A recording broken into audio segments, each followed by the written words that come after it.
तुम्हें कितनी बार बताया है, मेरे तैयार होने से पहले मेरा नाश्ता तैयार हो जाना चाहिए।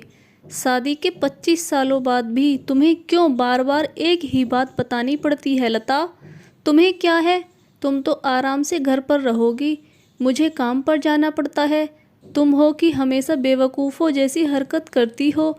अगर तुम यह जानबूझकर करती हो तो याद रखना, मुझसे बुरा कोई नहीं होगा। आज भी प्रशांत का पारा चढ़ा हुआ था।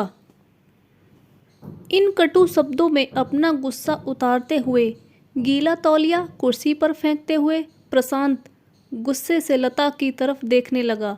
लता के लिए प्रशांत का यह बेवजह का गुस्सा कोई नई बात नहीं थी। वह महीने में 3-4 बार ऐसी ही लता पर बरस पड़ता था। पहले पहले लता उसका विरोध किया करती थी, लेकिन जब कई सालों तक प्रशांत में कोई बदलाव नहीं दिखा तो लता ने खुद को ही बदल दिया। अब प्रशांत के कुछ भी कहने से लता को कोई फर्क नहीं पड़ता था। प्रशांत की हर बात वो चुपचाप सिर नीचे झुकाए सुन लेती थी। शादी के पहले 5 साल तक लता ने पूरी कोशिश की थी कि प्रशांत को बदला जाए, लेकिन फालतू का गुस्सा करना और बाद में लता को भला बुरा कहना, यह मानो जैसे उसकी आदत बन गई थी। कोई भी वाद विवाद होता तो प्रशांत सीधा लता को बोल देता, अगर मैं तुम्हें अच्छा नहीं लगता तो क्यों नहीं चली जाती अपने मायके, क्यों रहती हो मेरे साथ? इतना सब कुछ होने के बावजूद लता प्रशांत के साथ रहती थी, क्योंकि उसे अपनी बेटी की फिक्र थी। और वह जाती भी तो कहाँ, अपने बूढ़े हो चुके माँ बाप को इस उम्र में परेशान करना वह नहीं चाहती थी। समाज और लोग क्या कहेंगे, यह भी तो उसे ही देखना था। वह इतनी पढ़ी लिखी भी नहीं थी कि खुद जाकर कोई नौकरी कर सके और अपनी बेटी का पालन पोषण कर सके। लता को अब अपनी फिक्र नहीं थी, उसको फिक्र थी तो बस अपनी शादी लायक हो रही बेटी की। लता नहीं चाहती थी कि पति पत्नी के झगड़े की वजह से काव्या डिस्टर्ब हो। काव्या की पढ़ाई पूरी हो चुकी थी, उसके लिए अब शादी के रिश्ते आने लगे थे। कई रिश्तों को काव्या ठुकरा चुकी थी। 2-3 महीने बाद एक अच्छा रिश्ता आया। रिश्तेदारों और पहचान के लोगों ने भी लड़के के बहुत गुणगान किए थे। प्रशांत एक शाम अपनी बेटी के पास बैठकर उसे बताने लगा, काव्या, बहुत अच्छा लड़का है, पढ़ा लिखा है, बड़ा घर है, बहुत अच्छी नौकरी है। ऐसे रिश्ते बार बार नहीं आते बेटा, इस बार मना मत करना। काव्या अपने पिता से ज़्यादा बात नहीं करती थी, शायद डरती थी या शायद नफरत करती थी, लेकिन आज वो अपनी पूरी हिम्मत इकट्ठा कर बोली, मुझे अभी शादी नहीं करनी पापा, मैं नौकरी करना चाहती हूँ, खुद अपने पैरों पर खड़ी होना चाहती हूँ। हाँ तो उसमें क्या बड़ी बात है, मैंने लड़के से बात की है, वह तुम्हें किसी बात के लिए नहीं रोकेगा। तुम शादी के बाद भी नौकरी कर सकती हो, वह तुम्हें नौकरी के लिए परमिशन दे देगा। प्रशांत बोला, मेरा नौकरी करना या ना करना उसकी परमिशन पर क्यों डिपेंड रहेगा पापा? काव्या ने पूछा।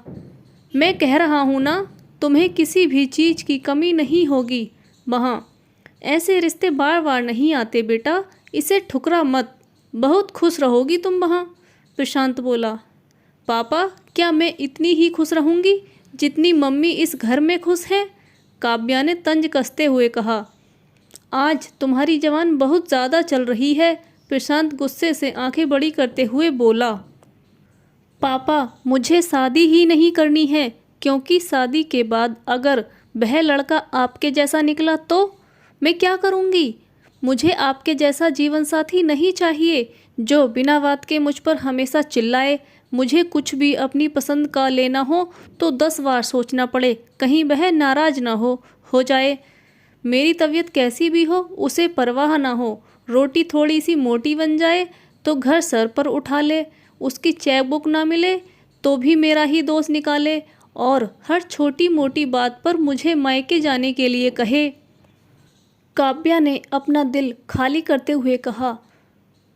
प्रशांत का गुस्सा 7वें आसमान पर था, लेकिन उसके मुंह से एक भी शब्द नहीं फूट रहा था। वो काव्या की बातें सुन रहा था। काव्या उतना ही बोलकर चुप नहीं हुई।